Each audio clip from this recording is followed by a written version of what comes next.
Poetas do Mundo. A grande poesia na Rádio Transforma.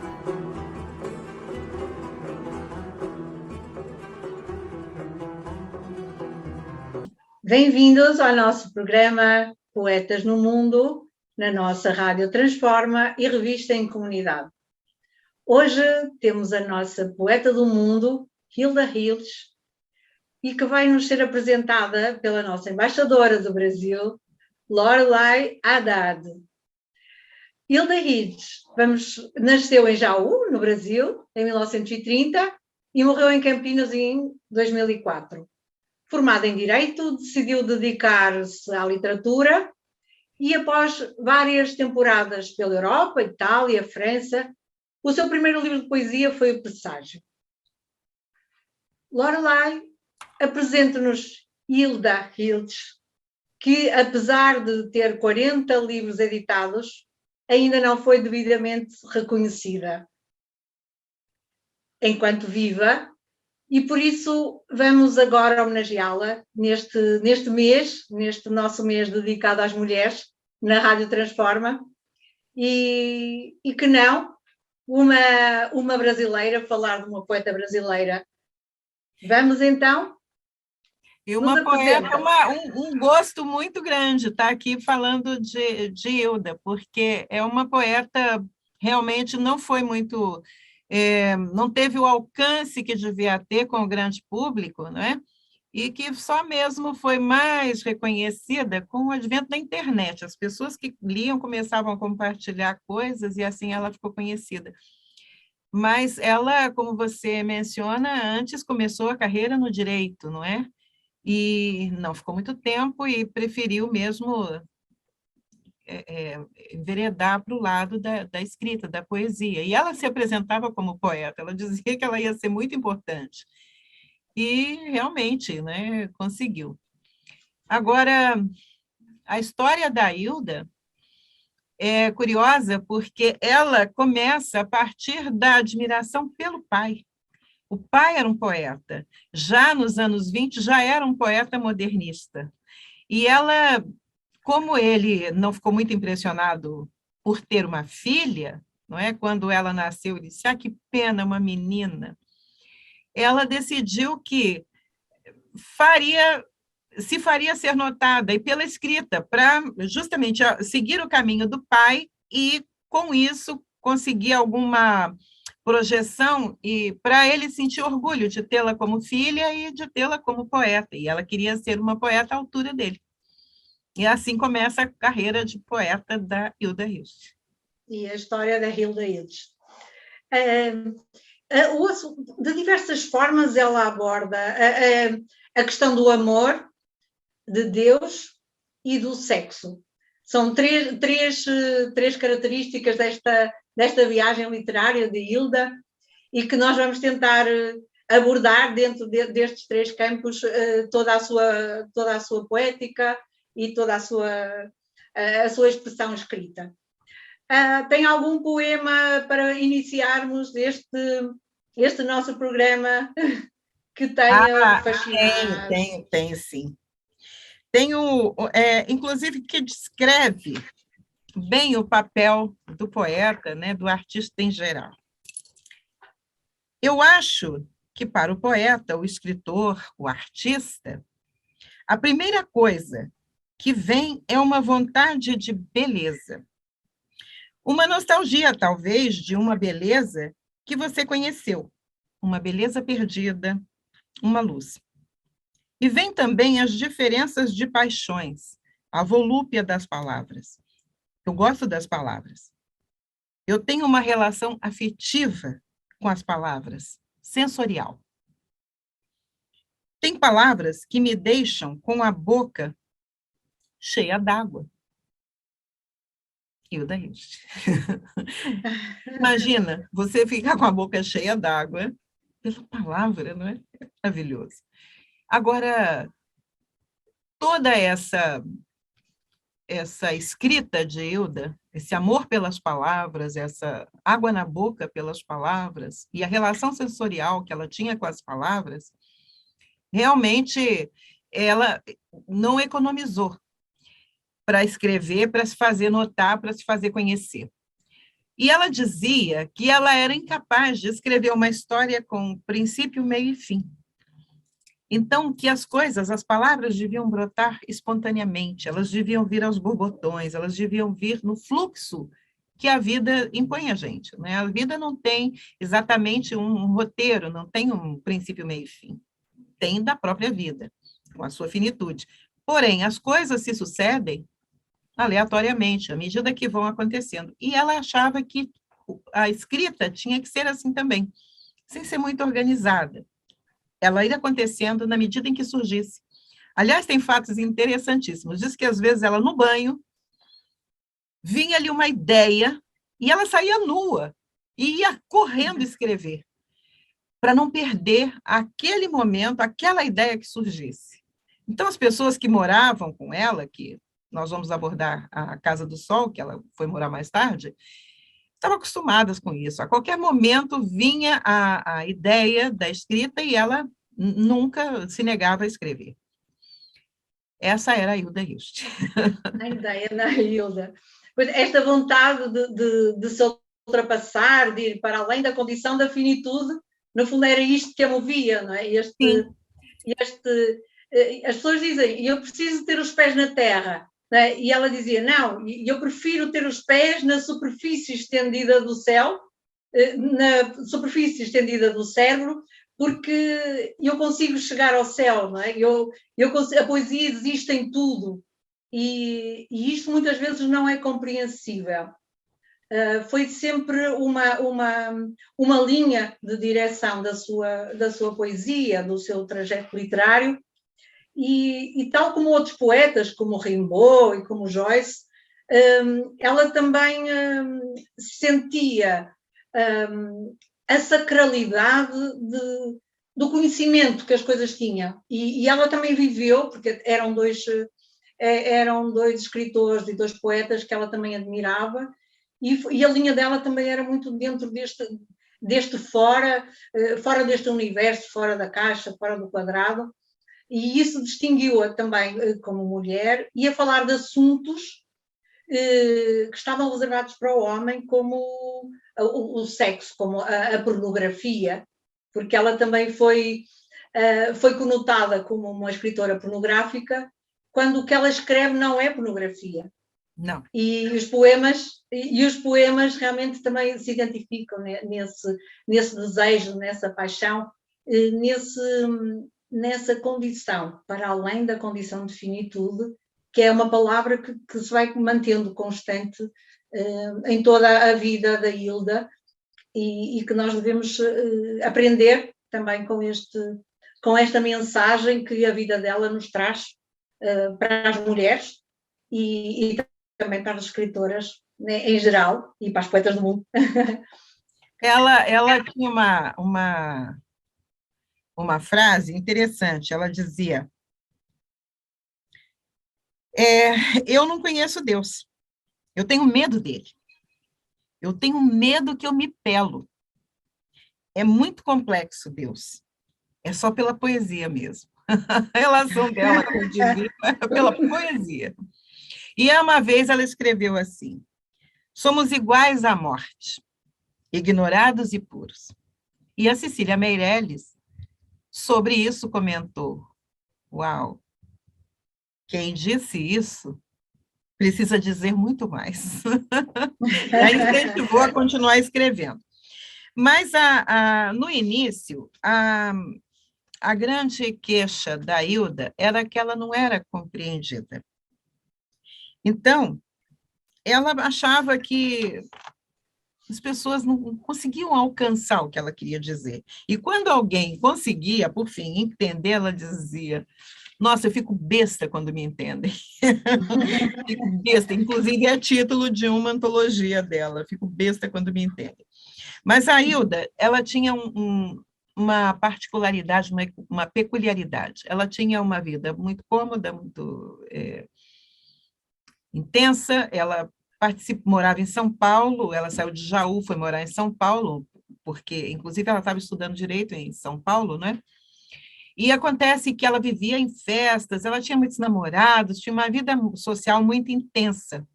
Mas ela leu Cartas a Eu Greco, do Nikos Kazantzakis, e que dizia lá que se a pessoa queria realmente escrever, se ela queria realmente se aprofundar na escrita, ela devia procurar se isolar, devia procurar se recolher, para que pudesse se dedicar intensamente à produção literária.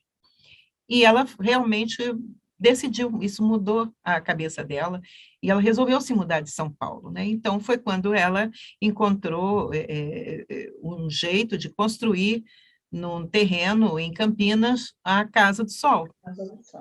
Pegou aquele terreno que não tinha nada, tinha uma figueira, já tinha uma figueira, que essa figueira continuou lá e a figueira passou a ser até personagem, né? E construiu essa casa, e realmente 80% da produção literária da Hilda foi na Casa do Sol. Uhum. Hilda também, a Casa do Sol é uma referência, mas também é uma abertura para o transcendental, para o ocultismo, e a Hilda reforça muito essa capacidade também e essa experiência de algo fora do corpo, e que achavam que ela era louca, né? E ela tinha este medo de sofrer de esquizofrenia, como o pai, pronto, de ter uma doença psiquiátrica.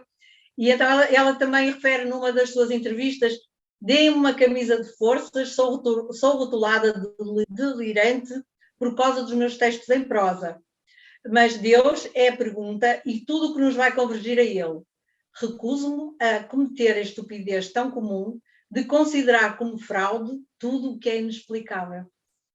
E dentro de nós mesmos, nós podemos sempre aproximar uns dos outros através de um elemento que ela dizia, o neutrino. E que se as pessoas estivessem dentro desse elemento, conseguiam falar, estar conectadas umas com as outras, e isso também lhe dá uma amplitude muito grande ao pensamento da poesia, a estados alterados da consciência, e também a conviver com pessoas que ampliavam muito mais esse seu dom, essa sua capacidade, esse seu talento de escrever para além dos escritores, para além da escrita de papel e pena, não é? Como se costuma dizer. E então, Lorelai, mais poemas da nossa querida Hilda. Ela era uma figura ímpar, né? Ela tinha uma fala muito interessante, que era que os poemas, elas não deviam ser explicados, né? Então, ela dizia, é triste explicar um poema, e é inútil também. O poema é como um soco, se for perfeito, te alimenta para a vida inteira. E é verdade, não é? Então, ela, quando começou a escrever, ela, enfim, na Casa do Sol, ela tomou a decisão de não ter filhos. Primeiro, pelo medo da esquizofrenia do pai. Ela tinha medo de ficar louca e tinha medo de ter filhos que herdassem a esquizofrenia. Então, engraçado é que ela, o tempo todo, preocupada com isso, mas ela também se dava assim, o direito de ir para a figueira, fazer pedidos à figueira, em noites de lua cheia, e ela olhava para o céu e via discos voadores, ela via estrelas que se moviam, que saíam do lugar. O próprio Cruzeiro do Sul mudava a sua configuração na medida que ela olhava e falava, vocês estão vendo isso também e tal? E ela teve um período da vida interessantíssimo, que ela ouviu um pesquisador sueco e que queria gravar as vozes dos mortos, né, dos espíritos. E ela começou incansavelmente a ligar gravadores, aqueles antigos de rolo, para ficar gravando, para tentar buscar entre uma estação de rádio e outra. Ele achava que era o lugar ideal para se achar as vozes. E ela disse que ouvia mesmo a voz da mãe, outras coisas, via fantasmas. Diz que uma vez ela estava com um namorado lá, e na Casa do Sol, e ela viu um homem. Ela tinha dispensado o namorado, né? Falou, vai dormir no seu quarto porque eu quero ficar sozinha e tal. E ele foi para o outro quarto. E aí, de repente, aparece um homem no quarto dela, né? Aparece aquela figura e ela disse, é um fantasma. E chamou pelo tal namorado de então. E ele falou, você acabou de me dispensar, não me quer? Não, mas agora eu preciso de você porque eu estou vendo fantasmas, né? Então, ele teve que ficar lá com ela, porque, de certa forma, ela também tinha medo. Mas ela não gostava, ela tinha uma vida muito livre, muito diferente, muito pouco convencional, e especialmente dos anos 50 e 60, né, daquela sociedade burguesíssima, lá de São Paulo, muito provinciana ainda, e ela dizia, é engraçado, eu sou poeta, eu sou escritora, eu sou dramaturga, eu sou tudo, mas para toda a sociedade eu sou apenas a bêbada e puta, né? Eu sou uma pessoa maluca, sou uma pessoa diferente. E ela também não fazia questão de provar nada para ninguém e continuava sendo ela mesma, né? Mas uma pessoa muito bem relacionada, os amigos a adoravam, e a casa que ela construiu efetivamente, a Casa do Sol, era frequentadíssima por pessoas do mais alto gabarito, pessoas de toda espécie de ligação com a arte, com a beleza, e que ela recebia de braços abertos pelo tempo que a pessoa quisesse ficar. Se quisesse morar, não tinha problema, podia só chegar e ficar. Era ela, assim, generosa com os amigos, extremamente amiga, apesar das famas, né, de ser bruta, ou de dizer o que pensava, porque ela dizia o que pensava mesmo, ela era extremamente amada pelos seus amigos, pela generosidade que demonstrava. Pois, também, ora bem, o que ela conseguia com esta poesia, né, era captar estados emocionais que normalmente eram difíceis, ou que muitas pessoas não sentiam. E ela dizia, eu sinto que em tudo há uma necessidade do estado de paixão, de embriaguez da vontade, e só assim se consegue viver. Neste estado, num estado de embriaguez, um estado de paixão, porque realmente ela tinha um amor sublime, um amor arrebatador, e esta paixão, este desejo, esta forma como ela vê o amor, a pessoa amada. Ela dizia que a gente tinha que ser, era necessário que a gente tirasse de dentro da gente as coisas, né, e transformar os nossos sentimentos em arte, fosse pela escrita, fosse pela pintura, fosse pela escultura, mas as coisas tinham que transbordar para fora em forma de arte. Olha que coisa mais linda, né? E ela gostava, você ver, até o próprio paisagismo da Casa do Sol, quem foi, né, foi ela, junto com o namorado de então, não é? Era uma coisa maravilhosa. E eu penso que realmente a parte da sensualidade em que ela tenta manter, ela tenta transportar esta mensagem. Porque eu, quando leio o poema que eu abordava, que é o Tenta-me de novo, porque haveria de querer minha alma na tua cama? Disse palavras líquidas, deleitosas, ásperas, obscenas, porque era assim que gostávamos. Mas não menti, gozo, prazer, lasciva, nem omiti que a alma está além, buscando aquele outro. E te repito, porque haverias de querer minha alma na tua cama? Jubila-te da memória de coitos e acertos, ou tenta-me de novo, obriga-me. Este poema sensual também faz alusão a valores espirituais e transcendentes. E porque ela, em vez de perguntar o corpo, quero na minha cama, eu quero o teu corpo, ele diz, eu quero a tua alma. E isto é provocatório. Ela provoca, e as pessoas que a rotulavam de pornografia, isto não é pornografia, não, e isto é um alerta, é uma provocação. e eu posso me deitar na cama com o outro, que não tem que ser o marido, não é? Com o meu outro, com aquela força que eu tenho dentro de mim, a poesia, esta emoção que me transcende, não é? Esta emoção que me faz sentir viva, que combate a minha finitude, é muito isto que eu vejo nesta poesia, que é fantástica, é fenomenal e é realmente fora destes parâmetros em que para esta data estavam emprateleiradas as poetas, e ainda bem que temos este programa dedicado a elas, porque podemos também fazer um sininho em alguns acordes para acordar para a importância das mulheres na escrita, na poesia, na literatura. Engraçado é que essa afirmação dela ser pornográfica, ela falou, bom, eu vou ser lida, porque a Nélia Coelho falava assim para ela, olha, quem é que vai entender o que você escreve, né?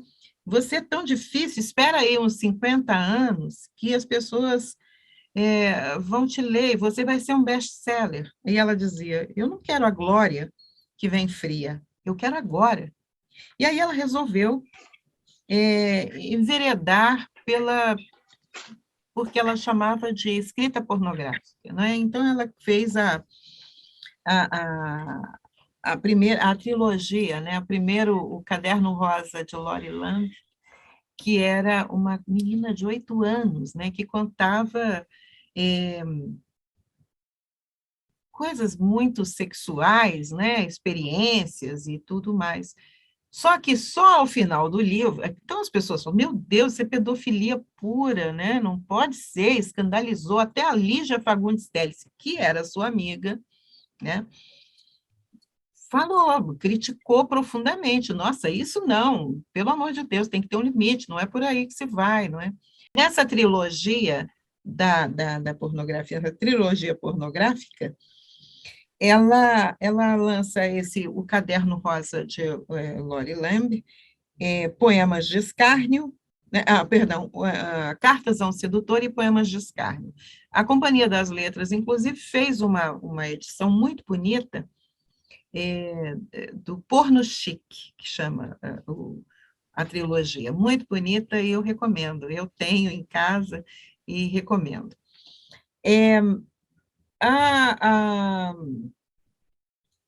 A Hilda, no final, depois de causar tanta polêmica, ela foi muito premiada.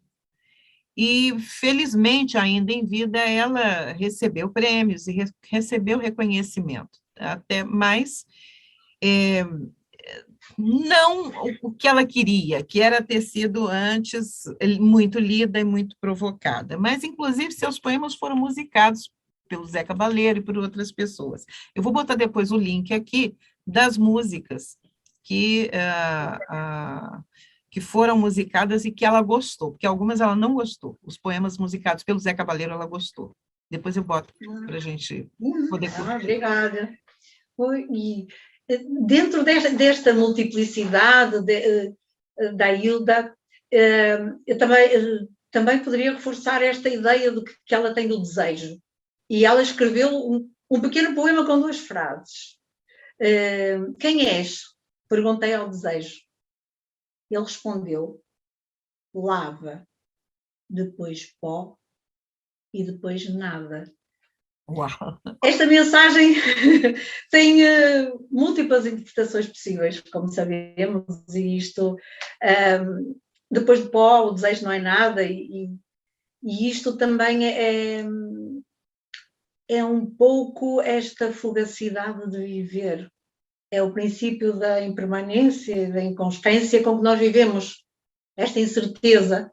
E ela também reforça muito que todos os homens e todas as mulheres, eles não estão conformados que vão morrer. Mas isso deve-os levar a escrever, a pintar, a dançar, a musicar as coisas. No fundo, ela também nos traz esta mensagem subentendida de que realmente nós vamos todos morrer. Então, temos que realmente viver intensamente a nossa loucura lírica, não é? Sim, sim. E Amorosa de toda forma, porque você vê, ela foi uma mulher que amou intensamente, não é? Ela, antes dessa fase da Casa do Sol, ela teve 6 meses na França, com amigas, morou 6 meses em Paris, passeando, né? E ela namorou Tony Curtis, Jeff Chandler, Dean Martin. E ela falou, ficou sabendo que o Marlon Brando estava lá e estava num hotel, ela imediatamente foi lá se apresentar para ele. E o guarda-costas não deixava entrar e tudo, e ela falava assim, mas eu sou de uma importante revista no Brasil. Aí o guarda-costas perguntava, mas ele conhece? Claro que conhece, é importantíssima, eu preciso falar com ele. E ele veio recebê-la, mas ele estava acompanhado de um outro homem. Aí ela ficou meio desgostosa, muito. Uma desilusão. Foi outra passagem fascinante dela é que ela se apaixonou pelo Vinícius de Moraes. Parece que tiveram um affair, mas ele estava casado. E ele também dedicou poesias a ela, etc. e tal. Mas foi muito conturbada essa relação. E com o Carlos Drummond de Andrade, ela disse, eu queria muito ter tido um caso com ele, mas a mulher dele não quis. Ela não deixou. No sentido do humor também. Detalhe, né? Só um detalhe. Então, mas ela é interessantíssima. E ela teve uma fase em que ela teve casada, né, com um escultor, e foi depois que eles se separaram e tudo, ela teve mais outra relação e tudo, e acontece que esse rapaz também era casado, estava vivendo uma relação. Acho que é Olga, a então esposa, falou para ele assim, escuta, você está precisando viver esse romance com a Hilda, né? Ele falou, estou. Aí ela viaja, passa uns 2 anos, e quando volta, eles já tinham vivido o que tinham que viver, e tinham se separado, e ela voltou numa boa, voltou a viver com o cara, e ficou amiga da Hilda, e frequentava a casa e tudo. Então, eles já como amigos e tudo, se frequentavam e tudo, não tinha nenhum problema, ela não tinha o sentido de posse na relação. Ela amava, ela se dava. E pronto, isso bastava a ela. Claro. E isso, inclusive, impulsionava a sua poesia, não é? Era o motor, era aquilo que dava alimento à sua poesia. E os poemas da Amavis, Amavis, que é esta palavra que traduz o ter amado, que tem uns poemas que traduzem também muito esse sentimento do ter amado, e que eu vou citar, como se te perdesse, assim te quero, como se não te visse, favas douradas sobre o amarelo, assim te aprendo brusco, inamovível, e te respiro inteiro. Um arco-íris de ar em águas profundas, como se o mais me permitisses.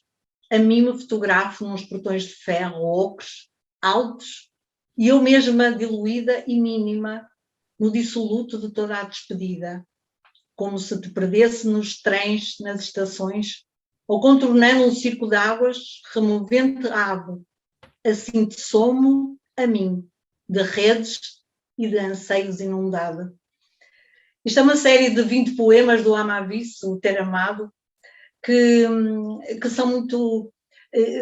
Não é da desilusão, é mesmo o ter amado.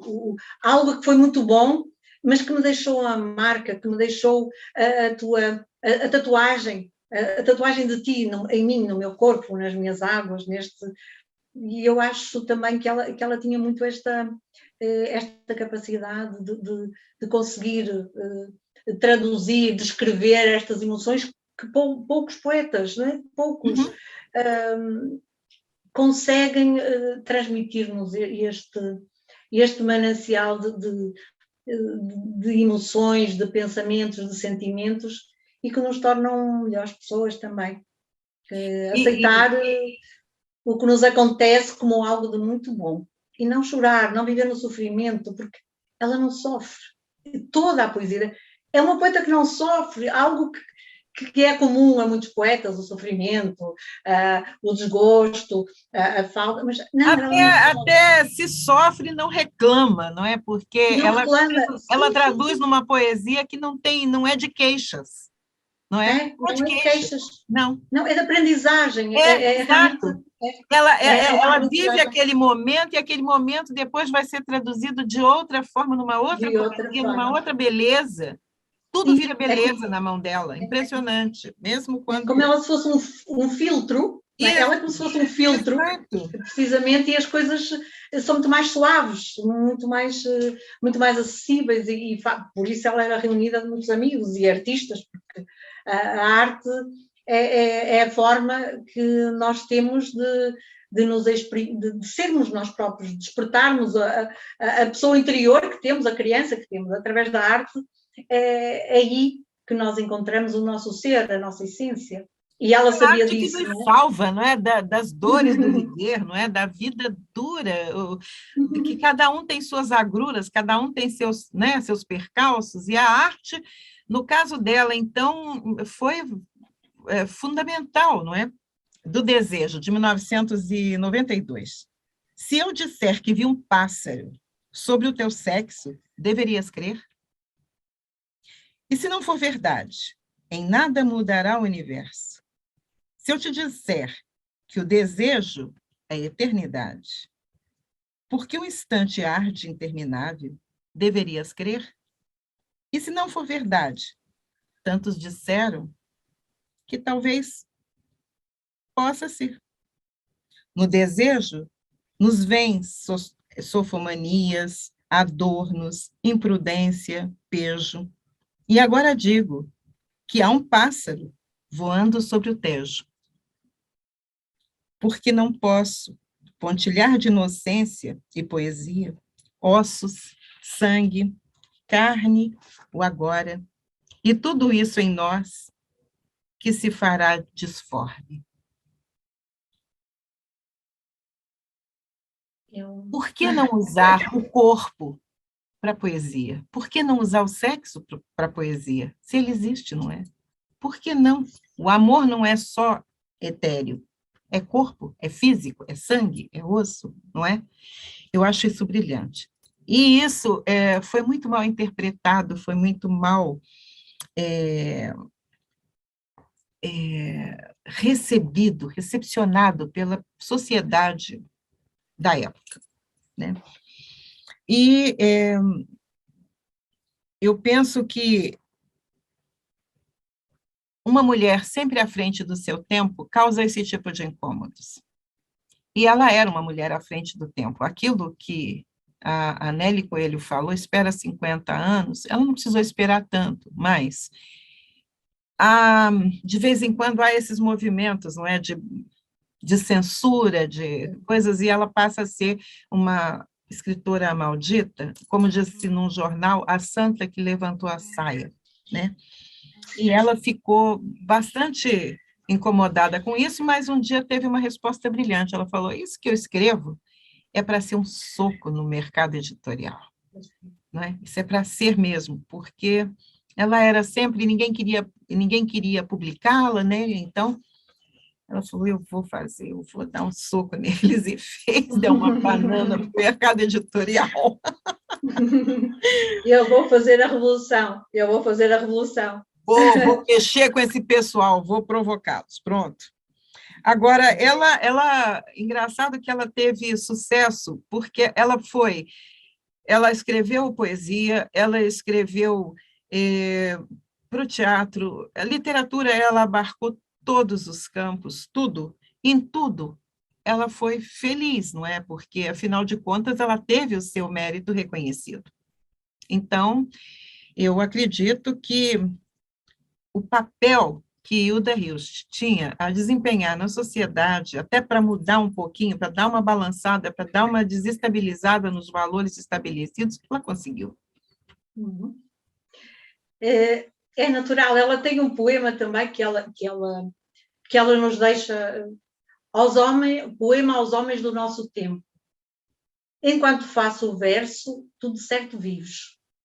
Trabalhas tua riqueza e eu trabalho o sangue. Dirás que sangue é o não teres teu ouro, e o poeta te diz, compra o teu tempo. Contempla o teu viver que corre, escuta, o teu ouro de dentro, e outro, o amarelo que te falo. Enquanto eu faço o verso, tu que não me lês, sorris.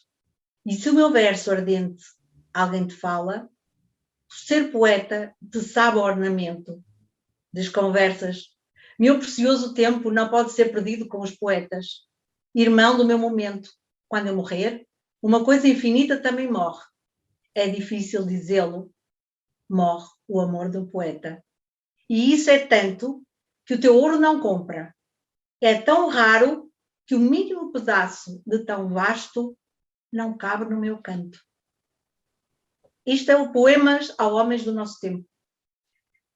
E nós temos alguma dificuldade até de ter consciência dos valores do valor, dos valores e do valor humano que tem o amor do poeta. Porque ser poeta é ser mais alto, não é? É sonhar, é algo mesmo muito, muito, muito inatingível. É um infinito é um infinito do homem, um infinito de Deus, um infinito da existência. E a Hilda, como ele diz, o ato de pensar provoca sempre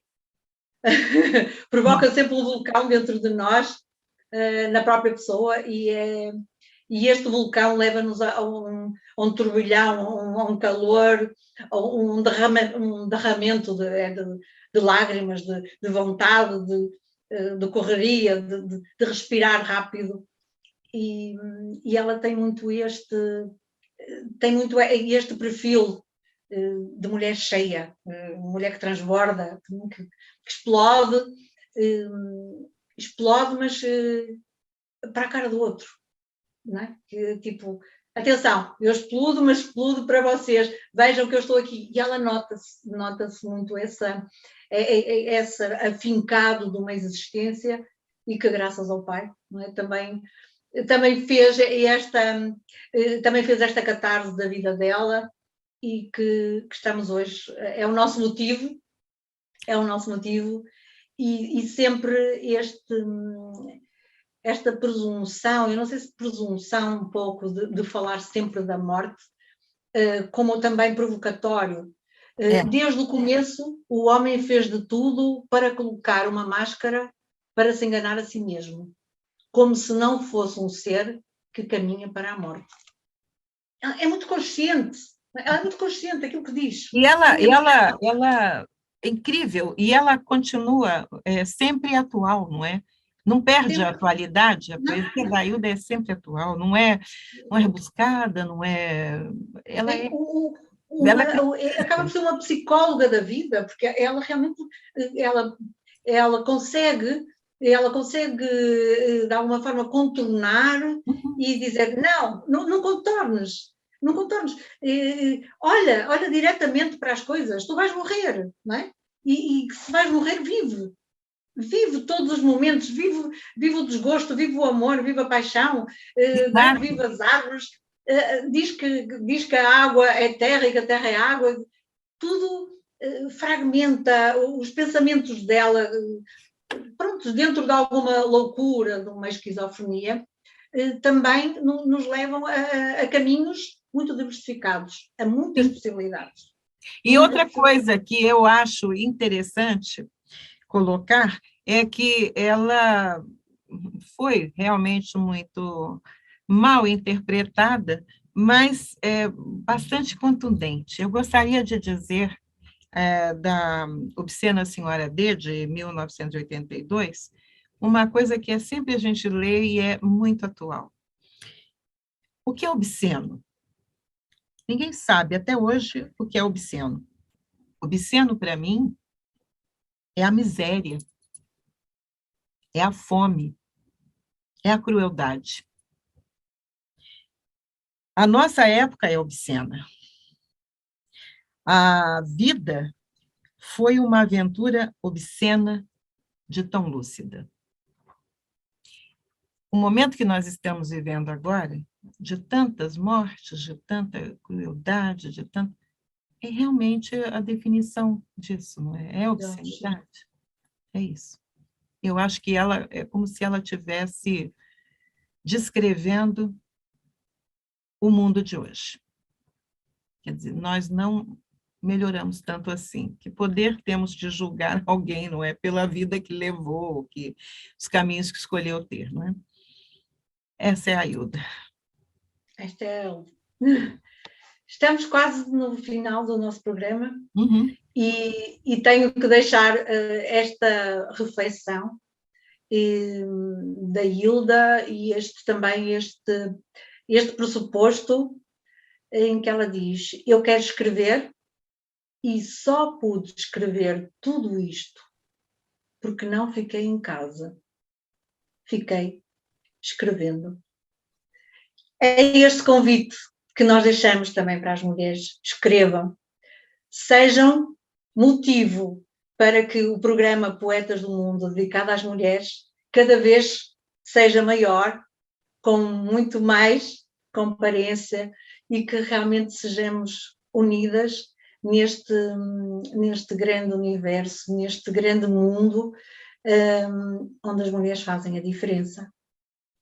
Muito obrigada por nos acompanharem, muito obrigada, Lorelai, pela presença, por nos falar de Hilda com essa paixão, com esse conhecimento, e até à próxima edição no nosso Poetas do Mundo, na nossa Rádio Transforma e Revista em Comunidade. Fiquem bem e até à próxima.